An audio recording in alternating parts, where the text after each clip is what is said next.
Welcome, everyone, to the Pockets of Knowledge podcast. I'm your host, Desiree Stanley, and with me today is my guest, Dr. Catherine Darley. Welcome to the show. I am so excited to have you on. You're going to be sharing with us some really wonderful information about sleep, and this is big. So let's start off by having you share a little bit about how you decided to establish skilled sleeper, and what was it that led up to that and kind of the path that directed you to that? Well, thank you so much for being here. I'm really glad to be here, Desiree. My interest in sleep actually started at the end of high school and into college.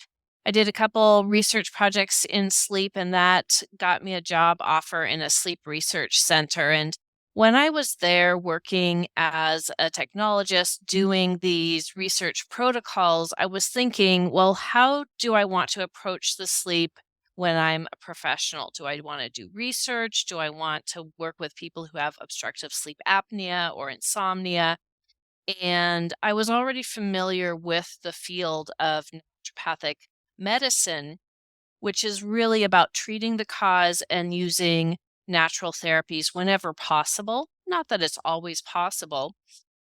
So that's where I decided to get my medical training and the lens that I was going to approach sleep from. My work with Skilled Sleeper is really about building those sleep skills. One of the things I wish would happen, and I think would have a big impact on our society and people's health, is if sleep skills were taught in high school health classes, but they're not. And so there's a lot of room to grow skills. Sometimes when I'm teaching a class, I will mention something that is really a small little sleep skill, and somebody will reach out to me afterwards and say, this one thing changed my sleep so profoundly. That really makes me understand that there's a gap in understanding. Oh my gosh, that's awesome. Thank you for sharing the kind of background on how this led to your path. And I think that's such a great concept about teaching skills at the younger ages so that it can have such an impact on the rest of your life. I think that that's an amazing idea. And you are really kind of a pioneering international expert on sleep. And then you mentioned about the natural and behavioral kind of realm, because it can be both, right? It may be you may need some medical, as you described, like if you've got sleep apnea or whatever, and so you need to kind of go that route. But you also are natural and behavioral as well. So maybe do you want to expand on that and kind of what those differences are? Sure. I think about behavioral strategies as components of your lifestyle and actions that you can take. When I mention someone coming back to me after just a really simple recommendation, we know that exercise improves sleep. I think many people have heard that. So she was really diligently exercising in the evenings after work, but she was having difficulty falling asleep. From the science, we know that exercising after 7 p.m. tends to push your body clock later, making it harder to fall asleep. Just by moving her exercise earlier in the day had a huge impact on her sleep. And that would be an example of one of those behavioral strategies. The other piece is, other lifestyle factors. And then there's also, of course, supplements. But the lifestyle factors make a much bigger difference than many people realize. And they're easy, they don't have negative side effects. So I like those because they really leave people empowered with the knowledge of how to take care of themselves. And it has a ripple effect. When a person's sleeping well, their blood sugar's more controlled, their blood pressure is lower, et cetera, et cetera. Yeah, that's a wonderful point that you brought up about those lifestyle changes that are really giving you a sense of empowerment because you are choosing to make these changes and what a difference it can make. And that's such a great point too about the time of day that you're exercising and remembering what happens if you're working out later at night. And I know everybody's schedule is different and you kind of sometimes have to fit it in where you can. But if your sleep is being compromised, then maybe it's something that you need to, rethink and see if it's possible to move it to a different time of day in order to have better sleep at night. So that's a great reminder. And, I want to focus a little bit on how these kinds of sleep problems are affecting women and like what are the common things that are affecting women because I'm a woman and most of the podcast listeners, fall into that general category. So what are the common things that women are seeing? And let's talk about that. Yes, thank you for asking this because we do know that as soon as a young woman starts having her menstrual cycle and through the rest of life, a higher percentage of women at each age group have sleep complaints compared to the men their age. And that is just consistent once puberty hits. So lots of need there, right? And I don't know that people necessarily know that. Sleep disorders also are underdiagnosed more in women or they're missed more often in women. Once puberty starts, women have more complaints of insomnia. Then, during the reproductive years, particularly during pregnancies, women will have an increase in restless leg syndrome, and they'll also have an increase in obstructive sleep apnea. And this is all related to the physical changes that a woman's body goes through during pregnancy. With the obstructive sleep apnea, it's due to, in part, that edema that can accumulate as a woman goes through the pregnancy, causing tissue swelling. And the tissue swelling actually affects the airway, so it's more easily obstructed in later pregnancy. The reason we need to talk about this is because if a woman has obstructive sleep apnea during late pregnancy, it increases her risk of developing preeclampsia, which is a quite serious medical condition in pregnancy that can lead to kidney and liver damage. It also can lead to preterm delivery and low birth weight babies if a woman has untreated obstructive sleep apnea during pregnancy. So, those are really serious concerns that we want people, women, to be empowered, knowing, okay, this is a risk. I can't just wait until after the pregnancy when the obstructive sleep apnea resolves. I need to treat it. I was just going to finish by talking about postmenopausal women. Postmenopausal women have the highest rates of restless legs of any age group. It's over 50% of older women have restless leg syndrome, which corresponds with poor sleep. Your sleep stages actually change with restless leg syndrome, greater complaints of insomnia, and that is also something that we need to treat. Yeah, and I have my mother, and I remember stories of my grandmother talking about the restless leg, and I can completely see how that would be disruptive to a quality night of sleep. And not just that, but the irritation that that would cause. But not to get sidetracked, since that is a completely separate issue, but what are some things that perhaps can be done to help combat these things that I mean, are we talking about hormones as we're going through puberty and then, the changes that are happening physically when you're pregnant? Obviously, those things, time will tell. But, is there anything that can be done to help improve the quality of your sleep? Yeah, so those disorders that I mentioned, definitely the individual needs to go to their primary care provider and get treatments. The way that I think about it is also that we all each can adopt what I call a sleep healthy lifestyle because sleep doesn't just start when you turn out the lights and get into bed. Having a healthy sleep system and a circadian rhythm really starts from the time you start your day when you first wake up. We are starting to recognize really the importance of our circadian system. Our circadian system is this 24-hour fluctuation in the function of our body.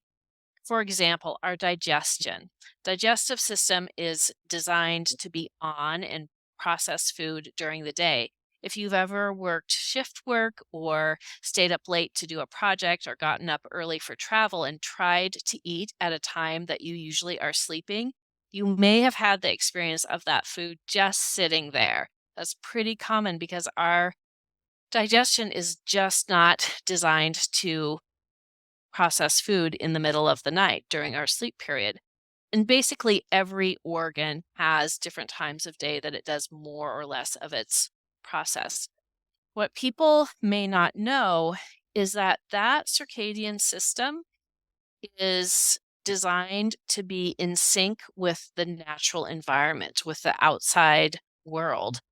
So when we first wake up, getting outside for 20 minutes within the first 2 hours of the day sends our body this strong signal. It is daytime, time to switch into daytime physiology, time to wake up, and we need that signal. The difficulty is that in the built environment with electric light, unless we're going outside, we're not getting that strong light signal.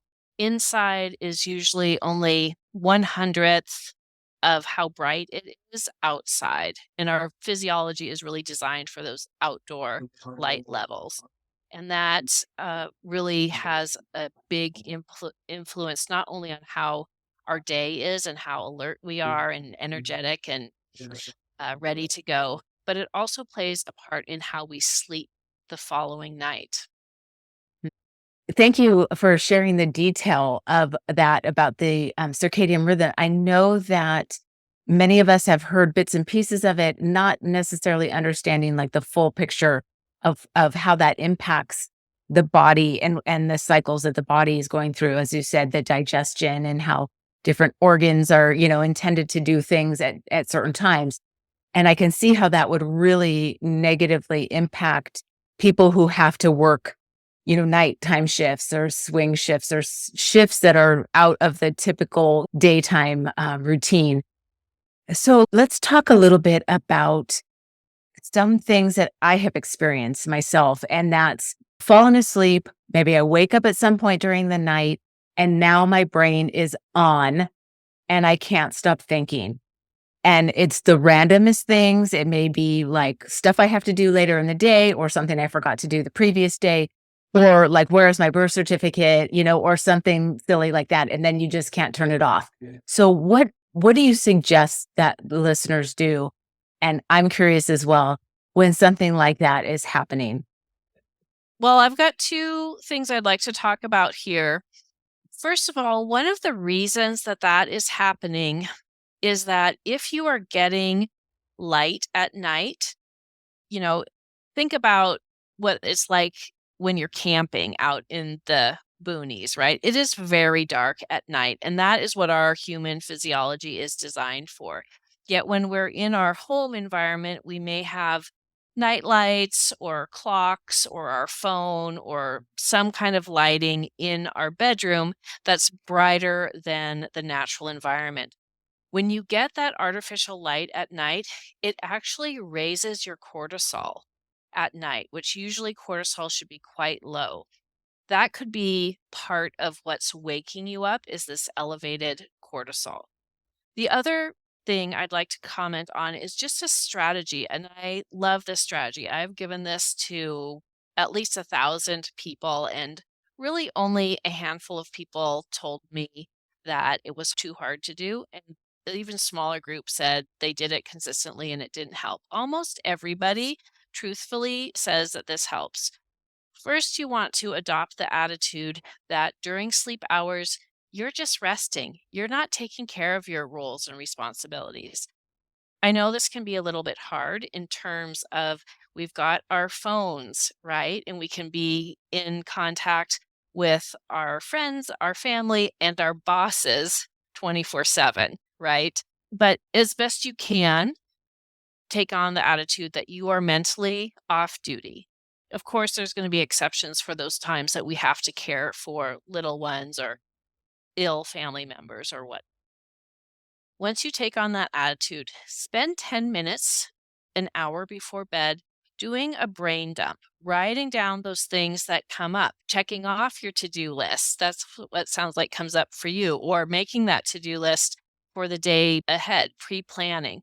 Whatever form you want, could be a list, could be full sentence narrative, could be thought bubbles. And then once you get into bed, if your mind starts going, develop a phrase in advance that helps settle your thoughts. Something like, I already took care of that. I will have time tomorrow. Now's my time to rest. It's really about thought stopping, but also limit setting for within yourself. Just like you would if a little kid came up and said, "Hey, help me with such and such," and you're in the middle of fixing dinner. You'd probably say to the child, "I will help you, but not now. Like this time is designated for making dinner." So do that with yourself. I will think about that, but not now. Now is my sleep time.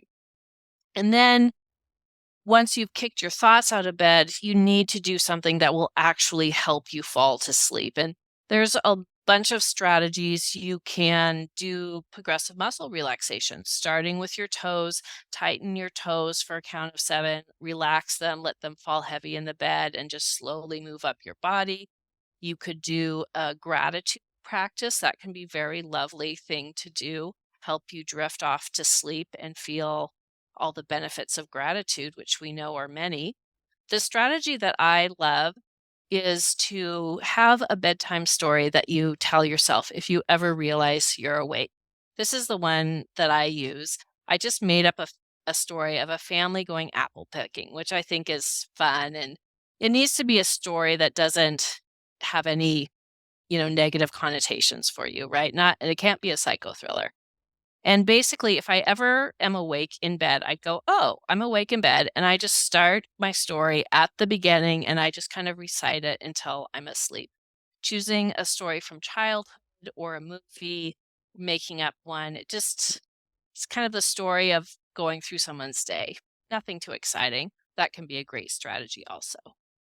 Those are some excellent suggestions. Thank you for sharing those. I love that idea of the brain dump. I mean, I do have my to-do lists and sometimes forget to take the time at the end of the day to put all those things down that I need to worry about the next day. So that's a great reminder. And I love the idea of saying, I've thought about that already. I'm going to handle that tomorrow. Now is my time to sleep. That's another great suggestion. I love it. So thank you for sharing it. And yes, there are probably a gazillion apps that you can download that will help also with some of the meditative sounds or, stories. Calm is a great one. And I personally use that. I love it. They've got such great ones, like you suggested about doing the muscle tension and relaxing from toe to head. And that's another fantastic idea. So thank you for sharing that. So let's talk now about what can happen when you're sleep deprived and, how that's going to impact your daily life. Yes. So sleep deprivation is more serious, I think, than many people realize. Right now, it's about 36% of Americans who are getting 6 hours or less sleep on work nights. And that's just not sufficient. It's probably sufficient for about 2% of the population, but the rest of us need more. We need between 7 and 9 hours. That 7 to 9 hours is a bell curve. So each of us have one specific point where we fall. Like I'm a 8.25 hours. That's how much I need. If I got 7, even though it's within that range, I would be sleep deprived. I'd be missing an hour and a quarter of sleep and I'd be having consequences. One of the unfortunate things about sleep deprivation, Desiree, is that once a person has been sleep deprived partially for 3 nights, they lose awareness on how much their performance is impacted. After the first night, after the second night of sleep deprivation, they will say, I'm not doing as well at work as I usually do. But after that third night, it's like their baseline assessment adjusts down and they will say something like, I think I got used to this. You measure their performance and their well being, it's still tanked, but they just don't realize it. So I think about the effects of sleep deprivation in five domains. You've got your physical and mental health, everything from blood sugar control, which is such an issue for so many women, hypertension, and then mental health, anxiety, depression. Anxiety notably increases with just 1 hour of sleep deprivation. Then you've got your physical and cognitive performance, everything from remembering the mail carrier's name, simple memory, to really complex problem solving. For you to design this podcast and meet the needs of your listeners, that's a lot of analytical work, right? And researching and knowing what issues women are really struggling with and want more information on. That's going to be impaired. Physical performance, whether or not you work in a physical job, many of us drive. That requires a lot of physical performance. And then the part that's really interesting and is getting a lot more interest and just recognition in the last, I'd say, 5 years is emotional intelligence. That is really impacted by our sleep. Things like if I'm sleep deprived and I come home and I look at my loved ones, I can't tell if my loved one is happy or angry. Think about all the times that we walk into a situation, we open the door at home or we are interacting with people at the grocery store or at work, and we want to respond differently to someone if they look angry than if they look happy. If you're sleep deprived, you're missing that information. You're not necessarily able to respond appropriately to them. Wow, that's amazing. I had no idea. And so thank you for sharing all of that with us. Just the idea of missing even an hour over, multiple days, the kind of effects that that can have. And the performance levels, I mean, who knew? I certainly had no idea by the third day or whatever, your level of how you think you're performing is just like dropping. And now you've got this low bar that you've set without even realizing it. But thank you again for going into the detail because I think that this is such important information. And the idea that we can't even tell what our loved ones are like feeling because we are sleep deprived. I mean, again, had no idea. And that's huge. I think that even not just with our loved ones, but like you said, if we're at a store and there's somebody who's responding and how you respond to it is going to be affected. And I think that when we look around at what's happening, in our communities and in the nation and in the world, maybe we could all use more sleep and we might be dealing with each other in a little bit more kindly manner. But that's probably very simplistic. But I think it's still important to recognize that we are all probably sleep deprived and we don't realize it. So let's talk a little bit more about how relationships can be affected by the lack of sleep. And if we're not just talking about one person who's sleep deprived, but both people or your partner, your children, whoever is in your life could be sleep deprived as well. And so what's happening there? Yeah, so certainly it can affect the whole household system or your work team and whatnot. One of the other unfortunate pieces that happens is that when a person is sleep deprived, they make more they make more self-centered decisions, Mm. frankly. Yeah, their moral and ethical reasoning shifts so that they're weighing their self-centered concerns more heavily than when they're well rested. So that's going to change people's relationships, especially over time. People are forgiving, right? We're all going to be forgiving. But if someone is chronically sleep deprived, then we might start thinking, oh, that's their personality, right? Mhm. That's the kind of person they are, or that kind of judgment that we would have. Whereas, really, if they were getting enough sleep, they might be behaving quite a bit differently. And this comes up even for office workers. If someone's sleep deprived in the office, they're more likely to send tense or angry or critical emails, just simple emails, than if they're well rested. Yeah, great point. I could totally see that happening. Your, I think, level of what's the word I'm looking for? Maybe it's empathy, or maybe it's, just using a little bit of grace and instead of, snapping, right? Which I Right. think, Impulse control is one term yeah, that we use. yes. Mhm. Yeah, I could see that for sure. When you're sleep deprived, you probably don't have as good impulse control. So let's talk about what you think the biggest maybe impact, like a practice that would have the biggest impact on our sleep. Yes. So I think actually the emerging research about circadian health and how that impacts our sleep really is where there's new information that people probably haven't heard. So, and I think it's all about getting those the best light signals. So these are the recommendations for people's light exposure. During the day, you should be getting 250 lux of light that has blue light. Blue, we have a wavelength of light from blue to red. The morning light and daytime light has more blue, but then sunset is more of that reddish pinkish hue, right?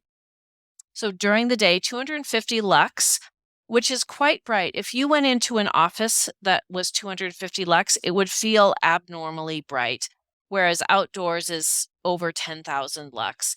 A tip that I would give people, or a recommendation, is on your smartphone, download a lux meter. And then as you're working with this concept, you can hold it up kind of to the eye level and measure how much light you're getting. You'll be surprised how very dim your home and office environment is compared to the outside. 3 hours before bed, people are supposed to get 10 lux or less. That's equivalent to 10 candles. Think about what you're doing. I see the surprise on your face. Yeah, so think about what you're doing for the 3 hours before bed. My guess is that you have more light than 10 candles would give off. If you have a brighter home, or you're on electronic screens which give the blue light, that is enough light to suppress your melatonin. Melatonin is a hormone that helps us feel drowsy. Typically in a natural light environment like camping, it'll start to rise before we get into bed and help us feel drowsy, but it is suppressed by bright light, particularly blue light. And so in the modern environment, when we get into bed, our melatonin is still zero, and it takes a little while to turn on, and that's can be part of why it's taking a long time to fall asleep. I think the recommendations of 10 lux for 3 hours before bed are pretty unrealistic. So I recommend that people wear blocking glasses. They look like this. They make everything a really lovely pink color. And if you wear those from 9 p.m. on or for 2 hours before bed, it definitely helps your sleep. The other thing about melatonin is that we want our levels to be high during sleep because melatonin also has an action throughout the body as an antioxidant and as an anti-inflammatory. So you want to have plenty of time for your melatonin to be active. Thank you for sharing that. And can you tell us, like, the people who are not watching on YouTube and are strictly listening, you put some glasses on that are almost a rose reddish color. So can you maybe share with the listeners like what those are called, or where they might be able to find them? Yes. So these are called blue blocking glasses. You can find good ones on the internet just by putting that search term in.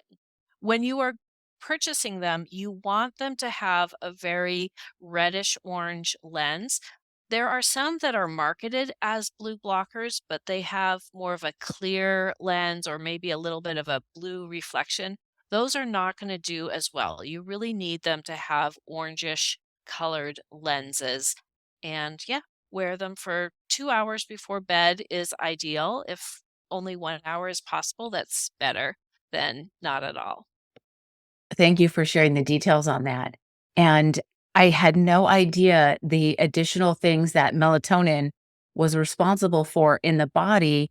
So I think that that's a great point to know that it's not just about making you drowsy to be sleeping, but that it's anti-inflammatory.